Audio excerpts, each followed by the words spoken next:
Since 1992, Genesis House has been helping real people heal from addiction on their private recovery campus in beautiful Palm Beach County, Florida. Their family-owned program is accredited by the Joint Commission and offers detox and dual diagnosis treatment in a comfortable and confidential setting. At Genesis House, they focus on treating the underlying causes of addiction. Their comprehensive approach includes psychiatric care, individual and small group therapy, trauma healing techniques, and holistic care including yoga, massage, and animal-assisted therapy. After treatment, their clients enjoy the lifelong support of a nationwide network of Genesis House alumni. Call Genesis House today at 1-800-737-0933 to speak with someone who understands. Visit them on the web at www.genesishouse.net. It's time to start your journey to a long and successful recovery.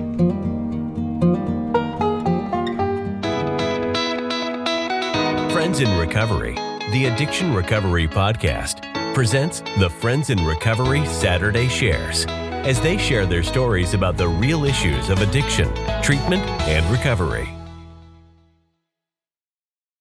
Oh, my name is Cathy Hutton, and I'm an alcoholic.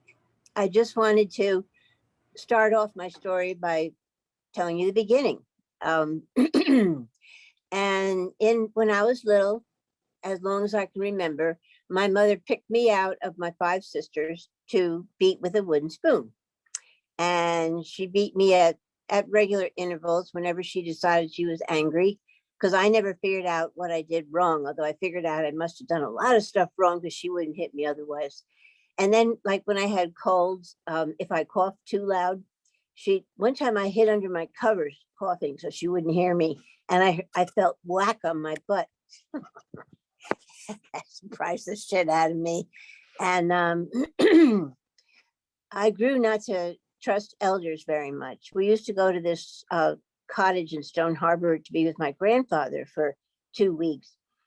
And he chose me out of my 5 sisters to whip with his belt. So every night I'd stand in front of him, not scared. I didn't give a shit what he did. I just hated him, even though I was only 5 or 6, just hated him. And so, I transgressed by going out too far in the ocean, by not wearing sneakers on the playground, and horrible things like that. So, and if I didn't pay attention to him, if I scratched a mosquito bite or something, he'd whip me again. Pay attention, stand up straight. So one of the years following, we never told anybody. It's always been a big secret about my mother beating me and my grandfather choosing me out of my 4 sisters, to beat. And it was always a secret. Don't tell anyone that Mom beats Cathy, and don't tell anyone that Grandpa beats Cathy. So I never told. I was scared.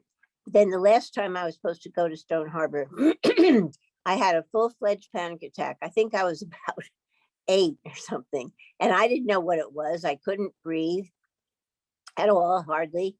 And I was turning blue, and my heart was racing, and the rest of the symptoms for panic attacks. So they rushed a doctor over in the house to look at me and see what was happening. And he didn't know. So he gave me a sedative and insisted that I not be alone all night. So my father moved my roommate's sister, into his room and slept on the bed next to me. That was very special. I really liked that. But I was kind of scared that now that I'm not going to Stone Harbor and I'm going to be with my mother and father, what's going to happen? First thing I got was, you little bitch. You figured your way how to not go to Stone Harbor. So now I have to see you for a week or however long it was. I said, Mom, I'll try to hide. I won't bother you. So, yes, you will. Just looking at you bothers me. So it was interesting. I read a lot of books, which I thank God I love to read. Even though I wasn't reading advanced reading, I was really into things. And I tried to stay out of her way. And I don't remember anything spectacular about it. So, but I was sure looking forward to my sisters coming back, because we were very close. And we fought like cats and dogs, but we're very, very close, and still are, luckily, including my 2 brothers who came along later. And so that's the story of me growing up. In high school, they accused me of cheating because I used to write quotes from books that were like five lines, 6 lines long. And they thought I had it written on my hand. I said, no, I remember it. That's the way I am. I remember things. I didn't say I was smart because I didn't want to get beaten for not being humble, but said I when I read things, I see the words in my mind. I'm not photogenic or whatever they call it. Photogenic. I'm not that either. I don't know how to. I'm not the type person who can remember everything I've ever read, but I do remember things, especially if I'm studying for a test. So I said I didn't. They said I did. So I got ostracized. I was I was a leader in Sodality, or I don't know what the hell it was, some kind of Christian thing that we kids all joined.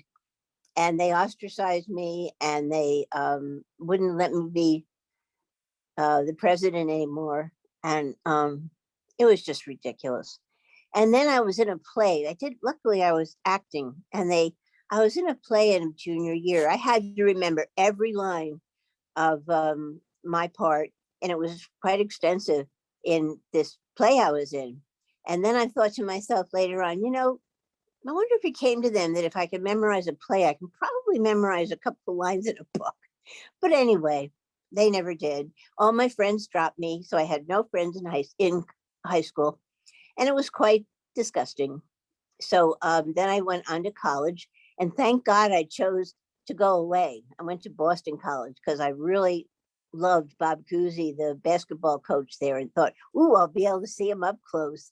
And I want to be a nurse. So I went to nursing school. The first 2 years were interesting in that I had a lot of time because they had classes. It was all didactic. And so I had time, and I had fun. And then the last 2 years were nursing, and man, they were tough. Every single day was clinical. You had to be there by 7 a.m. And sometimes the weather was really awful in Boston, and things were ice over and stuff. But oh no, we went to our clinical thing. That's where I learned that no matter what, you go to work. So college was cool, except for a boyfriend. I don't know why. I do know now why I pick people who are hurting or having a problem to love, because I wanted to be able to give to them and make them not be unhappy anymore. But unfortunately, this boyfriend that I picked was extremely abusive. And again, the secret, couldn't tell a soul. One time he stripped me of most of my clothes in the snow and then said, go take that trolley back to your dorm. And when I got there, I got demerits because I was late for curfew. And I just said, oh my God, I'm so sorry. Just things like that. He left me we were going for a ride in the country because Boston's very, very pretty. And he took me there, and he decided that he was going to get mad at me, and he left me alone in a big field. I didn't know where I was. So luckily I could walk at that time. I walked well, and I walked to a house, and I said, please help me. I need to get back to my blah, blah, blah. So they helped me.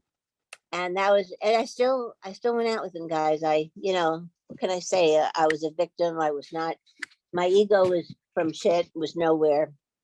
And I didn't have self-confidence, which goes along with having an ego. Excuse me. And so that was that. And then I went into the Navy, and the Navy was great. I really enjoyed it. I was a Navy nurse. I took care of amputees, fresh amputees from Vietnam. That was a year rotation through orthopedics. They called it the stump room. And I didn't call it that. I called it, people in there. So I really enjoyed them. I didn't feel sorry for them because I just didn't. They were having a situation that was really rough, and I would treat them like people. And plus I had a huge crush on the attending. And it was interesting. So I loved that. And the corpsmen loved me. Those are the people who act as nurses' aides, corpsmen. And the patients did too. It was really cool. Then I went on to labor and delivery and really loved that too. And I instituted the first father in the labor room and in the delivery room. We can't do that. They're going to sue us. I said, for what? Because the lady's just going to be grunting and groaning and, probably swearing at her husband or something. But she needs to be there. So that happened. That was cool. And so then somehow I got promoted to lieutenant commander. I don't know how, because I never thought I deserved any of my promotions, because I never really paid attention to them. And then I married. For my first marriage was this horrible man that I thought was wonderful. He was very funny, very cool, and turned out breaking my bones. And it was really, really kind of rough.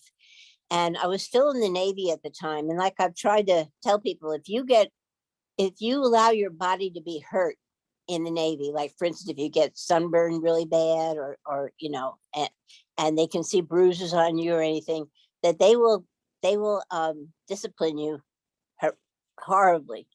So luckily my uniform covered up all the bruises, and I limped a lot, and they discovered I had a broken toe, and whatever.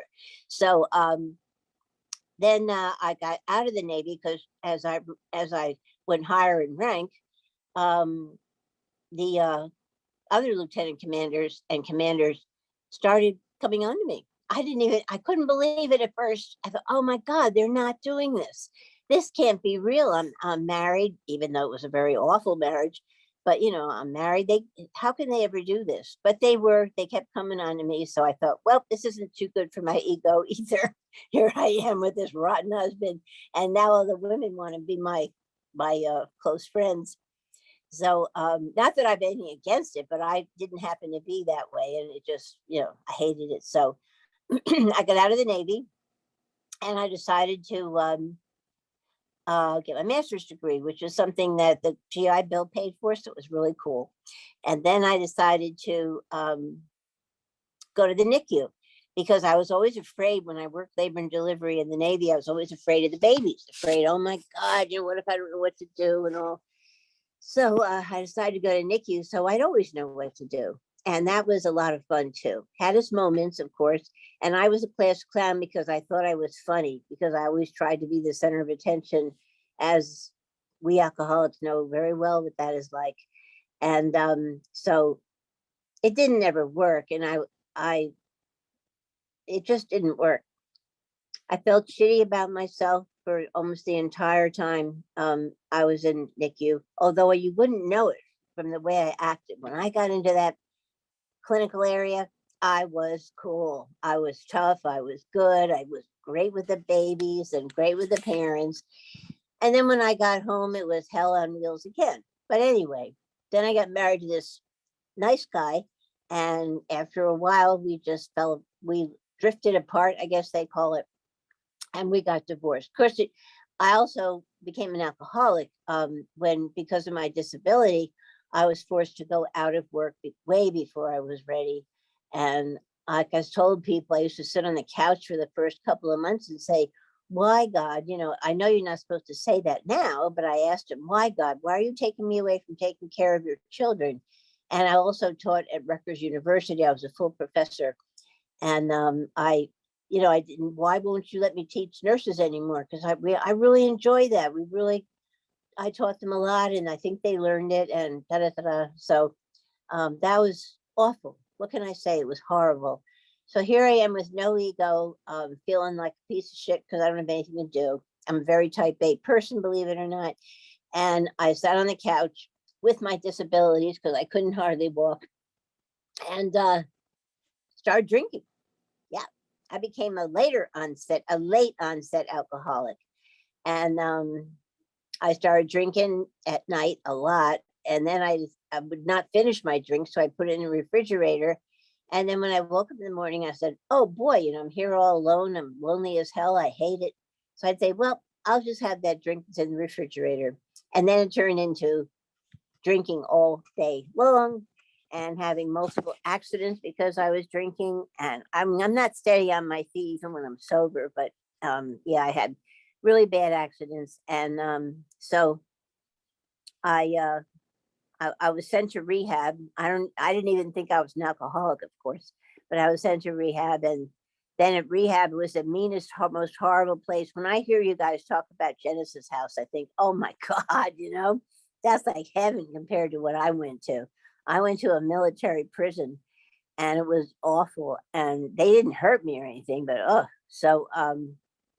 I learned that I was not, I learned to say the word, I'm Kathy and I'm an alcoholic, but I really didn't think anything of it because I thought, well, they want me to say that word. I'll say it. I'll do anything they want me to do. So they'll leave me alone.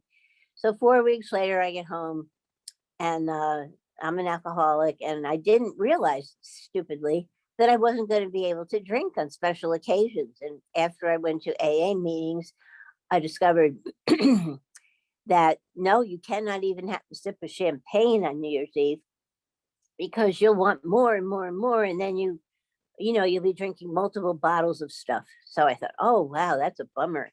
But then I thought, well, that's what being an alcoholic's all about. You cannot drink because to drink is to die. And so I had that firmly in my head. My husband gave me a letter the day I got home from rehab and said, it was something like, these are the declarations I have in numerical order so that if you ever do things bad again, I'm going to divorce you. So he said, if you drink again, I'm going to divorce you. Well, I wasn't going to drink anyway. And he didn't have to send me that letter. So I read it in front of him and I threw it in the trash because I thought that's where it should stand. It's punch of shit. Because by that time, I was beginning to get a little bit of an ego, and but I still didn't have much. And then luckily, I joined Zoom meetings. I was a baby Zoomer. I think we started out in March, right, of last year. Yeah, and my my withering ego was not that great, so I never shared for the first 3 months. And they kept trying to ask me, Kathy, you can say something. No, because I'm thinking to myself, what I have to say isn't worth shit. It just isn't worth anything. I'll be boring them and putting them to sleep, which this thing might be doing. I hope not. No, okay. So I got a lot more confidence because I used to hear what people were saying, and people were so loving to each other. Me, who had no friends, because when I came home from my alcoholic prison, all my friends had dumped me, and that was interesting. I was alone again. So, but there's a difference between being alone and being lonely. I was alone, but not lonely because I had the higher power and I had the Blessed Virgin. She was my first higher power. And then I found out the whole Trinity was great. And I prayed a lot, and I got a sponsor about 6 months later. And that was when I really started working it because she said, you're going to do the steps. So I started out, and I'm now going to be going on to step 6, which is fabulous because I think I was sharing in a group once that I feel Dr. Bill said in one of his what he writes, that we have to build a strong foundation, and we have to build it with great roots and foundation, and then we have to John's gone. Whoops, oh my, hold on. So where was I? Anyway, yeah, the foundation and the supports and all. And I started thinking about the steps and thinking those are the things I'm doing to build up my foundation. Yeah, I'm doing the steps and I'm halfway there. And when I get to step 12, I'm going to be much, much better, even better than I am now, because I always think I could do better, just like most of us do. Most of us perfectionists always think that nothing you do is absolutely perfect. So that's where I am now. I started having more fun in the Zoom meetings, and I started tentatively sharing. And I asked Donna, she's one of the girls who comes on at lunchtime. I asked Donna Mangle. I asked her, Donna, I'm so afraid of sharing. What do you think about that? And she goes, I think you're stupid. No, don't be afraid of sharing. Yeah, she was very honest with me. And she said, that wouldn't be right. You need to share. It's part of what you have. Part of your job as a good alcoholic is to share.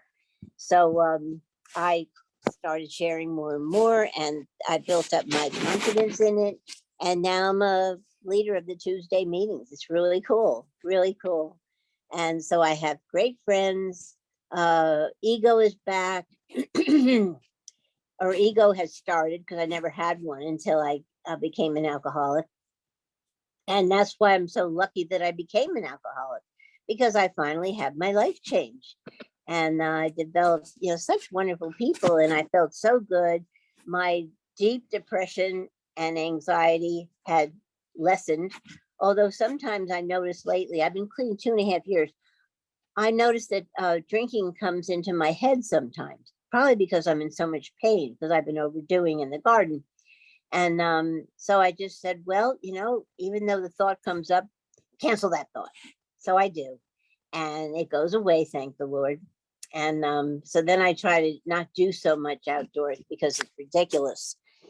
So this morning on my way in from the deck, I was going into the front back door, and I tripped over the lintel, or whatever the hell they call it when you get into your house, and I fell down flat on my face.